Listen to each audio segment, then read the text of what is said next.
Hola, buenos días. Les saluda el doctor Italo Rumiche, cirujano dentista, especialista en cirugía bucal y maxilofacial. Y hoy día vamos a abordar el último tema, el tema número 4, sobre cómo disminuir la carga viral y la carga bacteriana de la cavidad bucal, específicamente por esta pandemia del COVID-19, pero como hemos ya conversado en los temas anteriores, es una estrategia y es una forma de actuar que debería ser nuestra práctica ya aquí en adelante. Los cirujanos dentistas trabajamos en el sistema estomatognático, nos encargamos de la prevención y el control de las enfermedades que se producen en este, y la cavidad bucal definitivamente es el eje al cual alrededor gira el resto de componentes. Me refiero que la cavidad bucal es la estructura, digamos, más importante en este sistema estomatognático, pero también las estructuras anexas complementan esta importancia. ¿Por qué es tan relevante la cavidad bucal en toda la pandemia y por qué nuestro objetivo es justamente bajar esa carga viral y la carga bacteriana en la zona donde nosotros trabajamos? Para ello, para responder esa pregunta, vamos a recurrir a la evidencia científica para poder entender qué sucede en la boca con respecto al COVID, y esto será un buen ejemplo para entender qué sucede también con otras enfermedades. El primer reporte que me gustaría mostrar es del grupo del doctor Mariano Sanz, encabezado por el doctor David Herrera, que es un grupo de investigadores españoles que son líderes en el mundo, y ellos plantean en el Journal de las Clínicas de Investigaciones Orales eh, cuál es la relevancia, cuál es la importancia de la boca, de la cavidad bucal en esta pandemia del SARS-CoV-2. Entonces ellos plantean tres pilares importantes para poder explicar. El primero es que durante los primeros días de contagio o de contraída la enfermedad, la boca va a servir como reservorio, ¿no? Entre los 6 y 10 primeros días, la boca sirve como reservorio para el virus junto con la cavidad nasal, la orofaringe y la rinofaringe, e incluso antes de irse a los pulmones. El punto 2 también, que es fundamental, es que la boca es un sitio de replicación, es un reservorio muy importante del virus, puesto que en la boca, principalmente en mucosa de la cavidad, perdón, en mucosa lingual, vamos a ver en un momento, a base de lengua y piso de boca, son las tres estructuras más importantes, a pesar que están eh, repartidos, distribuidos en muchas estructuras de la boca, estos receptores de enzima convertidora de angiotensina 2, los famosos ACE2 en inglés o AC2, dependiendo, eh, e incluso tienen una manifestación, una representación mayor que en los pulmones, y también están en las glándulas salivales. Por eso el colorario de esta teoría es que la saliva, las gotas salivales, van a representar la ruta de transmisión más importante para el virus. Por lo tanto, la carga viral bucal se ha asociado directamente a la severidad del COVID. Y eso se ha encontrado, ¿no? Los pacientes que tienen casos severos de COVID-19 tienen aproximadamente 60 veces más carga viral que un paciente que no lo ha hecho. Este es un gráfico muy interesante para poder entender cuál es el rol que cumple la boca. Aquí en este lado izquierdo vamos a ver que las glándulas salivales van a tener estos receptores de angiotensina. Por lo tanto, un paciente que contraiga el virus es probable que utilice las glándulas salivales como reservorio, por lo tanto la saliva estaría infectada desde el inicio. Y por eso es que la saliva es la ruta de transmisión de la enfermedad más importante. Y también en la cavidad oral vamos a encontrar estos receptores que no son otra cosa que las puertas de ingreso hacia la célula para que se replique, por lo tanto aumentar su carga viral. Y la boca también va a recibir secreciones del tracto respiratorio, por lo tanto la boca sirve como principal fuente de contagio a través de las gotas salivales. Va a depender mucho del tamaño de una u otra para saber qué distancia es la que van a tener. Incluso se ha llegado a calcular que las gotas más pequeñas en una persona, por ejemplo, que está haciendo ejercicio, pueden llegar incluso hasta 6 metros, ¿no? Lo convencional es que hasta el metro, metro y medio, incluso 2 metros puede haber contagio, por eso es que una de las primeras normas es el distanciamiento. Me gustaría recordar algunos datos interesantes de la enfermedad y para eso recurro a ese artículo de Sou, donde presenta a través de un grupo de estudio los principales pacientes o los primeros pacientes que fueron asociados a esta neumonía. ¿Okay? Los primeros 7 pacientes que presentaron esta neumonía en China, en Wuhan, presentaron todos estos síntomas, ¿okay? Y fue a través del estudio de estos trabajadores del mercado de Wuhan que se dieron cuenta cómo es que funcionaba o cuáles eran las características de este virus. A pesar que ellos le tomaron una fotografía y a partir de aquí es que se empieza a distribuir estas fotos, ¿ok? Debemos entender que no es un virus nuevo, ¿no? Es un grupo de virus de la familia de alfa, perdón, de beta, coronavirus, y ya en el año 67, en 1967, el doctor McIntosh había tomado algunas fotos del coronavirus, ¿ok? Uno de los principales aportes del grupo del doctor Zhou es que descifraron la característica genética, descifraron el ARN y encontraron que existen diferencias por mutación de este gen, ¿okay? O de esta carga genética con respecto al SARS del 2003, 2004 e incluso del MERS del 2013 y 2014. ¿Okay? Entonces, este virus, la carga genética de este virus está corregida y aumentada y además tiene otras características, ¿no? Pongo esto porque cuando ellos evaluaron y compararon la carga genética, la carga de ARN de este nuevo SARS-CoV-2 con respecto a otros coronavirus, por ejemplo, el que provenía del murciélago, encontraron muchísimas similitudes, casi más del 98%, e incluso más que el SARS del 2003-2004 y que del MERS. Por eso es que se llega a la conclusión que probablemente este virus tenga un origen animal, ¿no?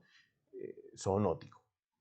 Bien, esto es para entender cómo es que los receptores de enzima convertida en angiotensina que están en la superficie celular van a servir como receptores para que pueda esta carga genética, este virus que tiene una envoltura, poder ingresar.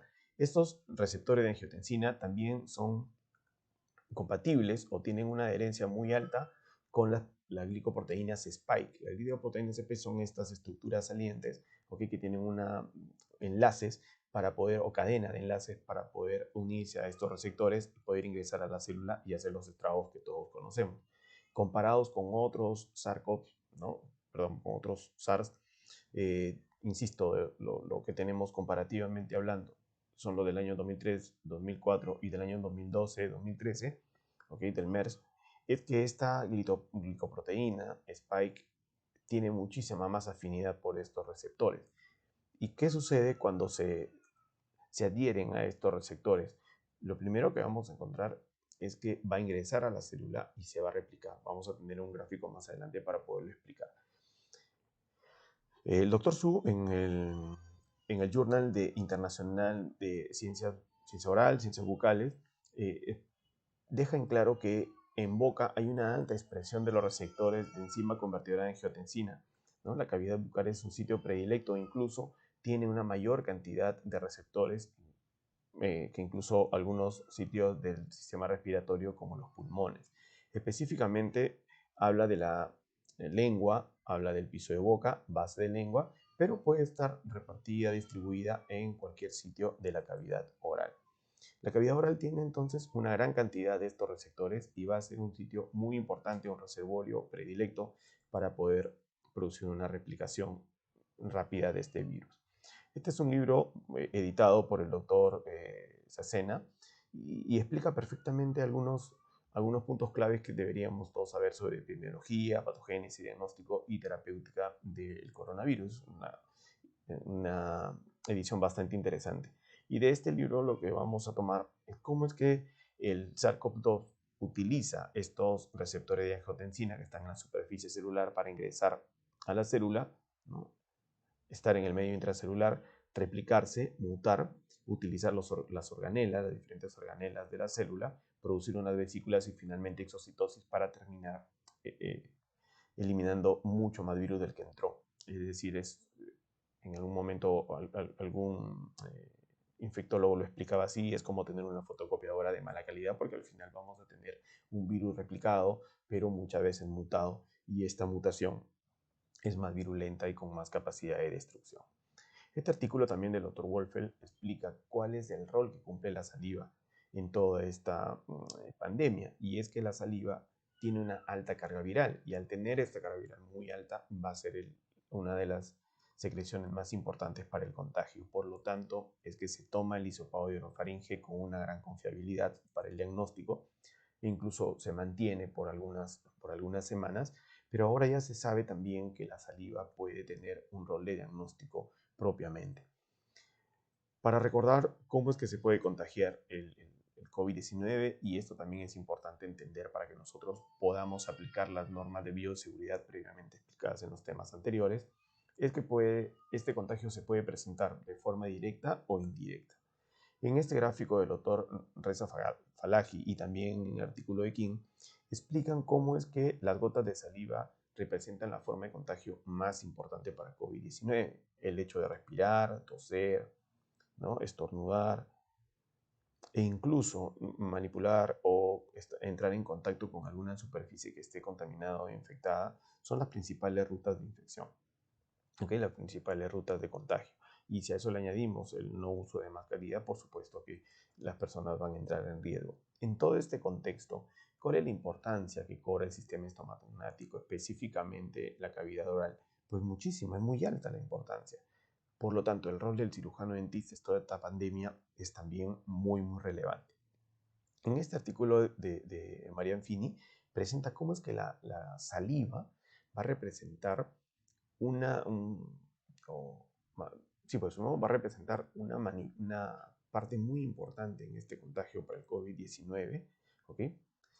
Por varias razones. La primera es que las glándulas salivales son un reservorio potencial para COVID-19 muy importante.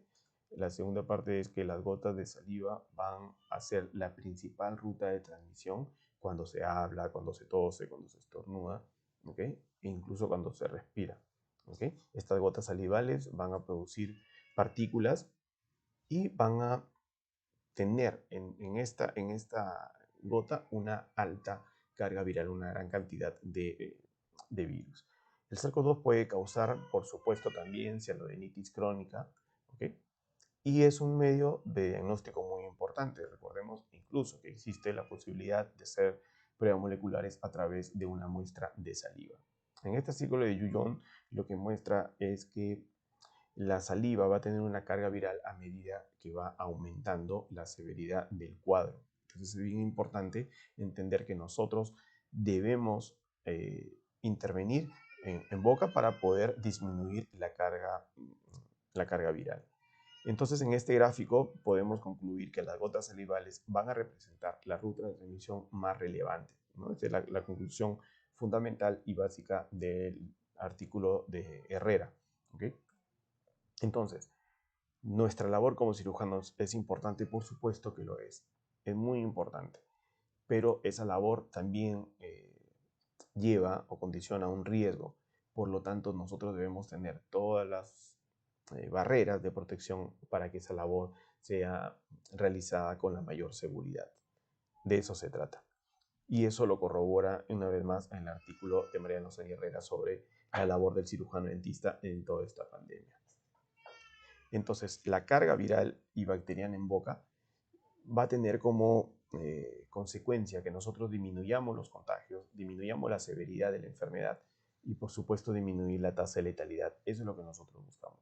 Por lo tanto, el sistema estomatognático, la boca, tiene un rol importante. En este otro artículo de la doctora Samson y Camona, ellas hacen una pregunta también interesante: ¿cuál podría ser la relación, ¿no?, entre higiene oral y la severidad del SARS-CoV-2? Y aquí manifiestan o describen dos pilares o dos situaciones que son los componentes más importantes para este COVID-19. El primero es la carga viral. Hemos explicado hace un momento por qué en boca se presenta una carga viral alta, pero hay un componente también tan importante como este, y es la carga bacteriana, ¿okay? La carga bacteriana va a ser este grupo de bacterias que van a infectar aquellos órganos susceptibles debido a su vez, a la infección por el virus. Y eso es bien interesante entender. Lo que hace el virus es crear un medio propicio para que otras bacterias sobreinfecten esta zona, lo que la doctora Camonas llama una superinfección. Por eso es que se producen las neumonías, es decir, deja de manera abierta, ¿okay?, la posibilidad de que fácilmente sea infectado un pulmón. Por lo tanto, todas las bacterias del tracto respiratorio, empezando por la boca, van a tener la posibilidad de llegar hasta esta zona y producir los estragos ya conocidos. Entonces, ¿de dónde provienen las bacterias que van a producir una sobreinfección? De todo el tracto respiratorio y, lógicamente, de la boca. Por eso es que cobra una importancia también fundamental aquí las enfermedades de la boca, específicamente la periodontitis y algunos procesos infecciosos debido a caries cuando ya se producen infecciones biogénicas, es decir, estamos hablando de abscesos, ya compromete incluso tejido blando. ¿Por qué es tan importante entender esto? Porque hay mecanismos que explican cuál es el rol de las bacterias de la boca en todo este problema respiratorio. La primera es que las bacterias de la boca van a entrar de manera directa a los pulmones a través de la aspiración. Otro rol importante es la enfermedad periodontal. Las enzimas que se relacionan a la enfermedad periodontal van a producir alteraciones en la mucosa del tracto respiratorio que van a facilitar la adhesión de estas bacterias. También estas enzimas van a destruir la película bacteriana, por lo tanto, fácilmente las bacterias van a poder infectar cualquier otra zona. La otra es vía hemática también. La gran inflamación, esa tormenta de citoquinas tan mencionada para el SARS-CoV-2 que se produce en los pulmones, eso ya también se produce en la cavidad bucal. Y por vía hemática van a viajar estas bacterias y va a haber, ¿no?, una sobreinfección muy importante. El epitelio respiratorio se puede alterar, por supuesto, por estas citoquinas, ¿no?, asociadas a la enfermedad periodontal. Por lo tanto, miren cómo es que existen varios mecanismos por los cuales la boca cobra una importancia muy, muy alta. Entonces, ¿las bacterias de la boca influyen en la superinfección por COVID-19? Por supuesto que sí, ¿no? Este es un gráfico bastante didáctico para que nosotros podamos entender cómo es que se produce, ¿no?, cómo se produce la infección y la importancia que tienen las bacterias en, en, en toda esta, en toda esta, en todo este mecanismo de COVID-19. En este gráfico es bien interesante y aquí no solamente va a hablar del COVID, sino de otro grupo de virus también, como virus de la influenza y como algunas bacterias como las porfiromonas gingivales va a tener, ¿no?, va a tener una relevancia importante en sobreinfecciones del tracto respiratorio. Las bacterias de la boca entonces influyen en una infección sobreagregada, una gran infección en COVID. Otra forma de ver la importancia de la boca, ¿ok?, es la asociación que existe entre salud bucal y severidad de las complicaciones para COVID-19, y eso lo hace la doctora Natalie Bodros. ¿Cómo enfoca el asunto? Que una pobre salud oral, es decir, enfermedades como gingivitis y periodontitis, van a condicionar que enfermedades crónicas como enfermedades respiratorias, pulmonares, diabetes e incluso enfermedades cardíacas sean un factor, se descompensen y sean un factor de riesgo para la severidad de los síntomas del COVID-19. Esto es bien importante entender. Por lo tanto, esta es otra forma de poder enfocar la importancia que tiene la salud oral en todo este problema de la pandemia. Entonces, podemos llegar a la conclusión que mejorar la higiene oral reduce la morbilidad y severidad del COVID-19. Este es un gráfico también bastante didáctico para entender todo el proceso que se produce con infecciones de la boca. ¿Okay? La cantidad de cuadros inflamatorios, citoquinas, cómo es que intervienen aquí todo el sistema de defensa inmune e incluso la formación, toda esta cadena va a producir la formación de trombos que pueden viajar a otras estructuras, por lo tanto, producir algún tipo de enfermedad cardiovascular o agravarla o descompensar, ¿no?, descompensar otras enfermedades, como lo vamos a ver en un momento. Por lo tanto, podemos llegar a la conclusión que la reducción de la carga viral y bacteriana podría estar asociada a una disminución en la severidad de los cuadros. Pregunta, ¿cómo es que bajamos esta carga viral y bacteriana? Definitivamente esto es trabajo del cirujano dentista y para ello vamos a establecer 4 pilares para mejorar estas condiciones. Las 2 primeras tienen que ver con educación, es decir, con hábitos de higiene que nosotros debemos enseñar a nuestros pacientes y que esto se multiplique el uso también de colutorios con algunas estructuras o con algunas moléculas que sean capaces de disminuir esta carga viral y bacteriana. Y finalmente el punto asistencial, es decir, que nosotros propongamos tratamientos integrales, ¿okay? Y en algunos casos donde sea necesario hacer desfocalizaciones. Por lo tanto, nuestra labor es muy importante. Existe una hipótesis científica bien interesante, el producto de un estudio de la doctora Eddie Bristol, con respecto, de la ciudad de Bristol en el Reino Unido, en el cual ella menciona cuál es el rol que puede tener el cepillado dental contra el coronavirus y hace una similitud con respecto al lavado de manos. Si el lavado de manos produce un arrastre del virus, produce el efecto de saponificación y va a romper la envoltura viral, lo mismo debería suceder cuando nosotros cepillamos y hay un efecto también detergente en esta zona, ¿no? Por lo tanto, el cepillado dental, ¿no? La higiene bucal, unido a otras medidas como el uso de colutorios con moléculas que sean capaces de destruir el virus, va a ser muy importante. Entonces queda claro que el rol de nosotros los cirujanos dentistas en toda esta pandemia tiene que ser bastante bueno. Entonces, la higiene bucal, efectivamente, con el cepillado por delante, es una de las acciones más importantes y nuestra labor como cirujanos dentistas tiene que ser de 3 puntos, ¿no? De la parte asistencial, pero también una parte educativa, enseñar y mostrar, y lógicamente también iniciar investigación. Con respecto a los enjuagatorios, se ha hablado también bastante y son preguntas recurrentes sobre cuál es el enjuagatorio que deberíamos usar, por qué deberíamos usarlos, si es que verdaderamente son efectivos y cuál de todos los que existen en el mercado nosotros podemos recomendar. Entonces, la primera pregunta es ¿por qué se deberían usar colutorios, ¿no? Y por qué deberíamos nosotros disminuir la carga bacteriana. Entonces, en ello tenemos que basarnos en 4 respuestas, ¿no? La primera es que es la puerta de ingreso a la boca, y eso partimos del artículo del Dr. Zhou. El segundo es que existen múltiples receptores o una gran cantidad de los receptores de la enzima convertidora angiotensina en boca. ¿Okay? Existe mucha manifestación de estos receptores. Lo otro es que, me dice Férez, que en boca existe una carga infecciosa bastante alta, y Liu, que hay una carga viral muy alta en boca.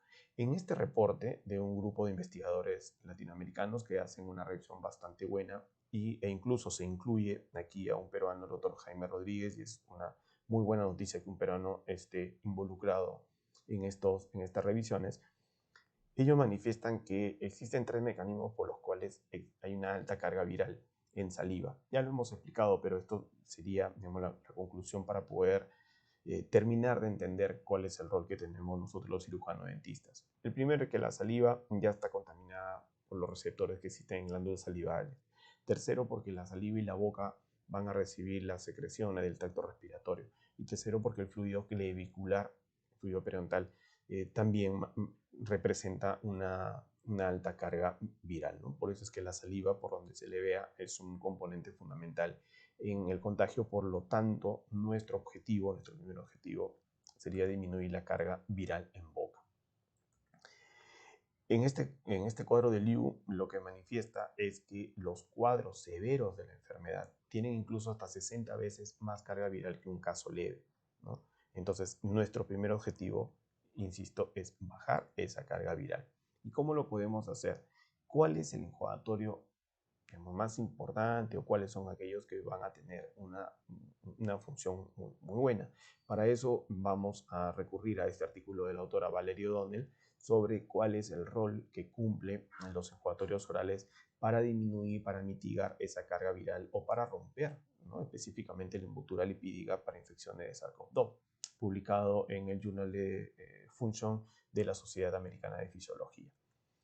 Entonces, aquí mencionan algunos componentes como el etanol, la clorhexidina, el clorocetilpiridino, peróxido de hidrógeno y yodopovidona. ¿Okay? A pesar que la clorhexidina todavía sigue siendo un tema controversial, si es que efectivamente tiene acción virucida. Si bien es cierto, se ha demostrado que lo tiene para otros virus tipo hepatitis, tipo herpes, ¿okay? Incluso para VIH, pero su relación con el COVID todavía es bastante, digamos, circunstancial y todavía no está clínicamente probado. ¿ok? Pero vamos a hablar sobre el uso de la clorexidina con respecto a la carga bacteriana.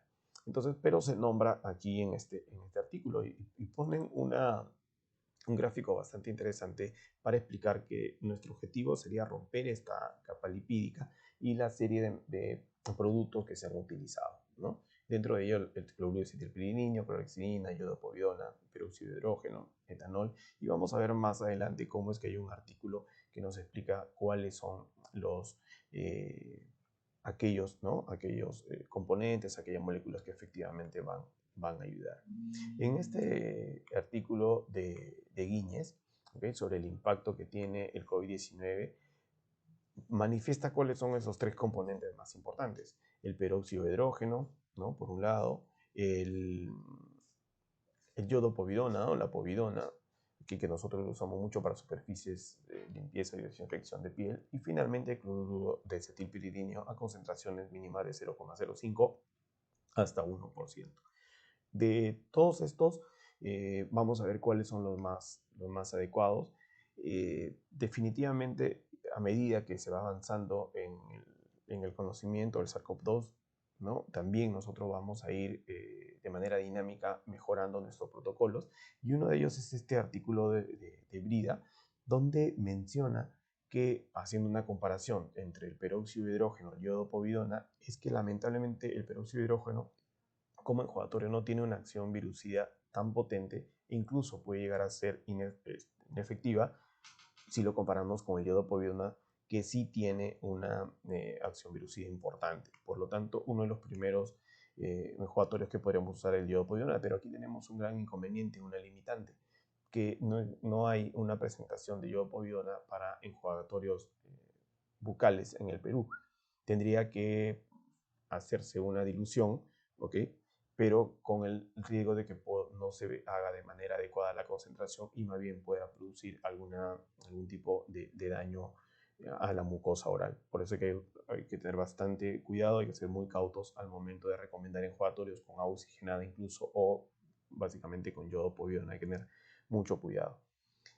Un producto que también se ha investigado es el cloruro de acetilpiridinio, y veamos este artículo del Journal de la Asociación Dental Americana del año 2010, en el cual, y esto incluso lo hemos explicado, ¿no? En alguna de las charlas sobre el artículo de la doctora Magda Férez, cómo es que colocan placas Petri en la parte frontal del paciente, en el pecho y en la parte frontal del, del cirujano dentista, y nos damos cuenta que aquellos pacientes que tuvieron enjuagatorios con cloruro de acetilpiridinio, incluso con clorexidina, lograron disminuir de manera drástica, significativamente, la carga bacteriana, ¿ok?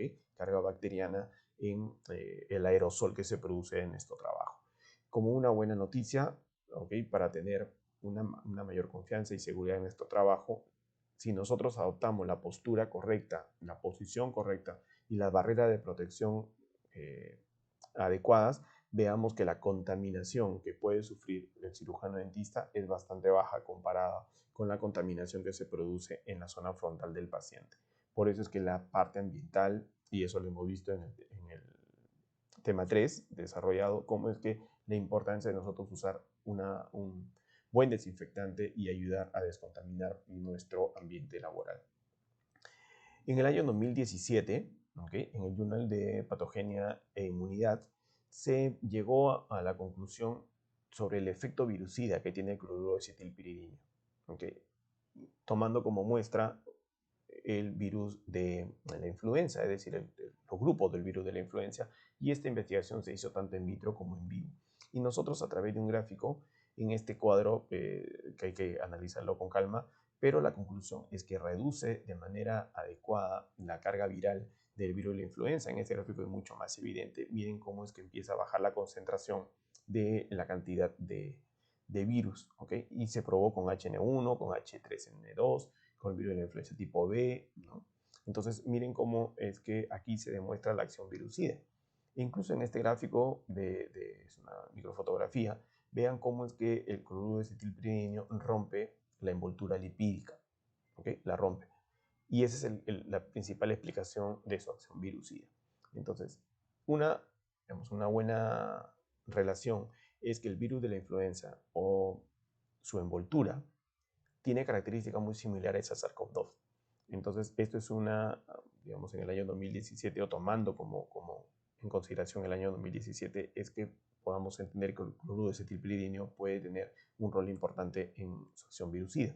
Incluso en ese mismo año se hizo una investigación clínica aleatorizada doble ciego, con control de placebo, cómo es que una acción dual, ¿okay?, usando clorexidina y cloruro de acetilpiridino, va a disminuir mucho la cantidad de pacientes que van a tener infecciones del tracto respiratorio, ¿no?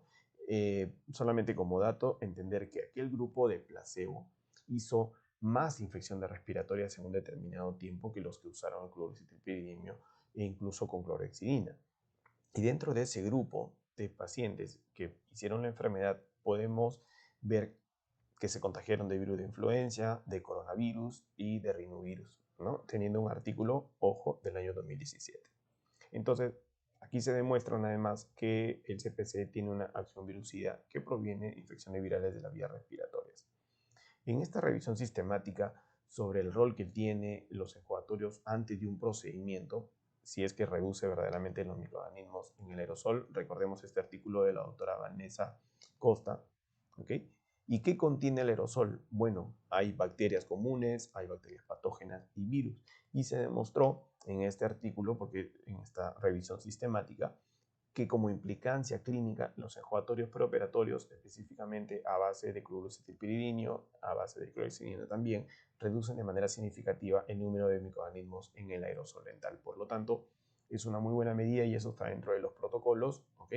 Usar enjuagatorios preoperatorios. Es una muy buena alternativa. En el grupo del doctor Baker sobre cuál es el potencial de estos componentes que tienen amonio cuaternario, pues recordemos que el CPC, el cloruro de acetilpiridino, es un tipo de amonio cuaternario. ¿Okay? Miren acá, es un desinfectante que ha mostrado una capacidad destructiva para virus, ¿okay?, y ampliamente usado en cuidado personal. ¿Okay? Esa es una característica del cloruro de acetilpiridino y por lo tanto nosotros los cirujanos dentistas estamos acostumbrados a recomendar y a manejar este tipo de colutorios. ¿Okay? Aquí en esta lista sobre componentes de amonio cuaternario que tienen una actividad sobre coronavirus conocida, ¿okay?, tenemos al cloruro de acetilpiridino. La conclusión entonces es que esta molécula es simple, económica, segura, clínicamente probada, de amplio acceso no solamente en servicios de salud, en hospitales, en centros estomatológicos, centros dentales, sino también de acceso importante para el consumidor. Por lo tanto, nosotros también tenemos que educar al paciente en cómo lo debe usar y no hacerlo de manera indiscriminada, a pesar que es una molécula bastante segura. Algunos reportes como el de Rubales, Suárez, llegan a la conclusión que potenciar la respiración nasal, es decir, evitar una respiración constante por la boca y el uso de CPC, va a ayudar de manera preventiva a disminuir esa carga viral y bacteriana que se produce de algunos tratamientos como la intubación, ¿no? Incluso se mencionan las características de sustantividad del cloruro de acetilpiridino de 3 a 5 horas, es decir, esa capacidad que tiene de adherirse y mantenerse en la mucosa. Entonces, bajemos la carga viral y la carga bacteriana en boca y en ese contexto el cloruro de acetilpiridino puede ayudar. Ahora, ¿qué pasa con los pacientes que ya tienen enfermedad severa y que algunos llegan, ese 5% que llegan a unidad de cuidados intensivos con ventilación mecánica? Bueno, el rol del cirujano dentista también tiene que ser importante aquí y para ello una buena higiene bucal. En este artículo, por ejemplo, del doctor Cocacal sobre la clorexidina evita una posible neumonía asociada al ventilador y la colonización de microbios en pacientes que están en cuidados intensivos. ¿Okay? Entonces aquí sí cumple un rol importante la clorexidina e incluso cuando se utiliza junto con una buena higiene. Por lo tanto, los cirujanos dentistas lo pueden hacer directamente en unidad de cuidados intensivos o instruir al personal de esta zona, básicamente a los técnicos de enfermería, a las mismas enfermeras, a que puedan realizarle una higiene adecuada a los pacientes que se encuentran en estos espacios. Porque la higiene bucal se ha demostrado que reduce el tiempo de ventilador mecánico y la incidencia de una probable neumonía asociada justamente a este ventilador mecánico. Entonces, miren cómo es que nosotros podemos colaborar de manera importante, de manera directa, a mitigar los efectos del coronavirus. Solamente como un reporte, este es una vez más el artículo del doctor Yuyon, cómo es que la clorexidina podría de manera potencial disminuir o bajar la carga viral. De esto todavía está en investigación, hay que seguir todavía leyendo y recordemos que a medida que se va conociendo el virus va cambiando. Esto es una cuestión meramente dinámica y hay que estar atentos a los últimos papers y reportes que nos puedan dar. Lamentablemente todavía no se tiene una investigación clínica importante, la gran mayoría son reportes de casos, ¿okay? Pero se necesita. Y esa es la pregunta que plantea la doctora Kelly.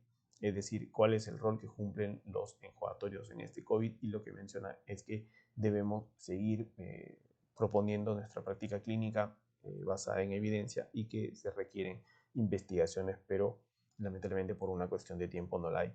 Pero con la investigación y las conclusiones a las que nosotros podemos llegar es que la salud bucal tiene un rol fundamental en este COVID. Por lo tanto, ahora que vamos a empezar ya nuestras labores, es importantísimo educar a los pacientes, es importante hacerles saber a las autoridades sanitarias que la salud bucal tiene o debe tener un sitio predilecto en el combate contra la COVID-19, y no solamente en esta pandemia, sino en todo el contexto de salud general.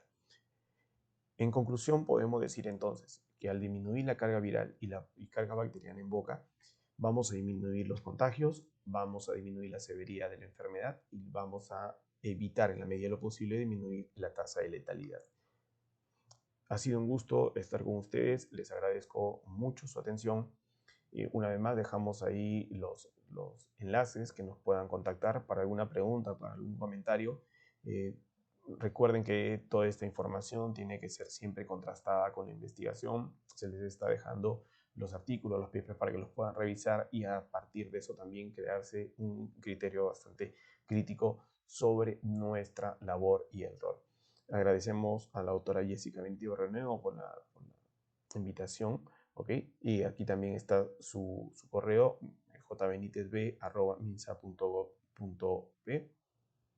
A la doctora Gina Bustamante, la directora del área de salud bucal, por esta invitación, a la Escuela Nacional de Salud Pública y al Ministerio de Salud por darnos esta oportunidad de compartir con nuestros colegas parte del trabajo y tomar conciencia, uno, de la importancia de nuestra labor dentro del contexto de salud general, y las barreras de protección y la seguridad que nosotros debemos tener y brindar al momento de realizar nuestra labor.